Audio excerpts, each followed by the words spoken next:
Bismillahirrahmanirrahim. Assalamualaikum warahmatullahi wabarakatuh. Yang terhormat kepada dosen pengampu yakni Pak Rahmanuddin MPD. Baiklah, di sini saya akan sedikit memaparkan tentang ciri-ciri dan kebutuhan makhluk hidup. Yang pertama, ada ciri-ciri makhluk hidup.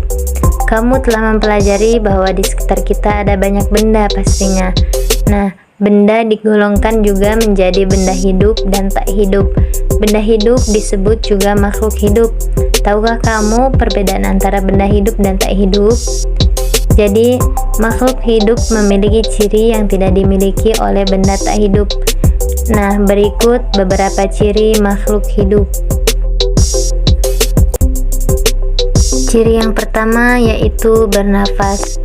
Makhluk hidup menghirup dan menghembuskan udara. Proses tersebut disebut juga dengan bernafas. Alat pernapasan makhluk hidup itu bermacam-macam. Manusia, burung, kadal bernapas dengan paru-paru. Katak bernapas dengan paru-paru dan permukaan kulit. Dan ikan bernafas dengan insang.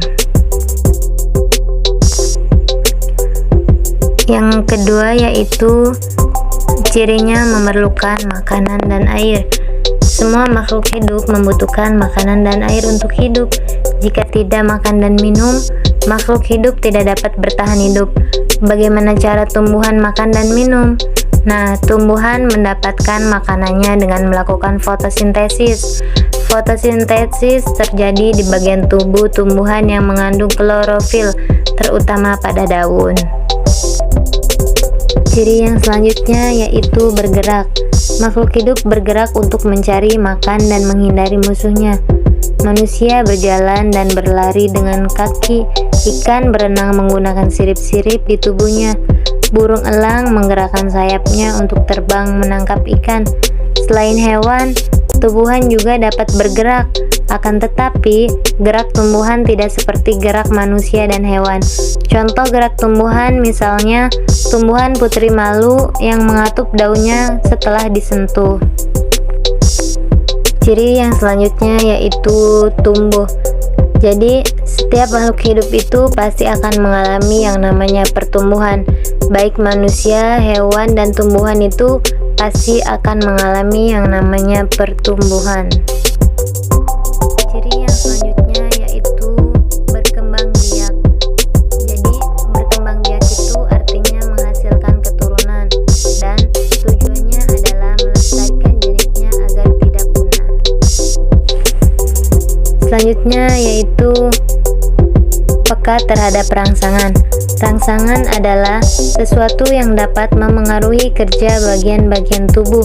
Contohnya, jika kalian melihat cahaya yang menyilaukan, kalian akan menutup mata, dan kulit kalian akan memerah jika terkena panas. Kemudian, ada kebutuhan makhluk hidup. Makhluk hidup memiliki kebutuhan. Kebutuhan tersebut harus dipenuhi untuk kelangsungan hidupnya. Makhluk hidup membutuhkan udara, air, cahaya matahari, makanan, dan tempat hidup. Matahari adalah sumber energi yang terbesar di bumi. Tumbuhan menggunakan cahaya matahari untuk membuat makanan dalam proses fotosintesis. Makhluk hidup membutuhkan tempat tinggal atau habitat untuk berkembang biak, mencari makan, dan tempat berlindung. Yang selanjutnya yaitu udara. Udara mengandung bermacam-macam gas, antara lain oksigen dan karbon dioksida. Oksigen digunakan untuk bernafas. Tumbuhan membutuhkan karbon dioksida untuk membuat makanan dalam proses fotosintesis. Kemudian, makanan juga dibutuhkan oleh setiap makhluk hidup. Makanan merupakan sumber energi. Energi tersebut digunakan untuk melakukan segala macam aktivitas. Baiklah, mungkin hanya itu yang bisa saya paparkan mengenai ciri-ciri dan kebutuhan makhluk hidup. Wassalamualaikum warahmatullahi wabarakatuh.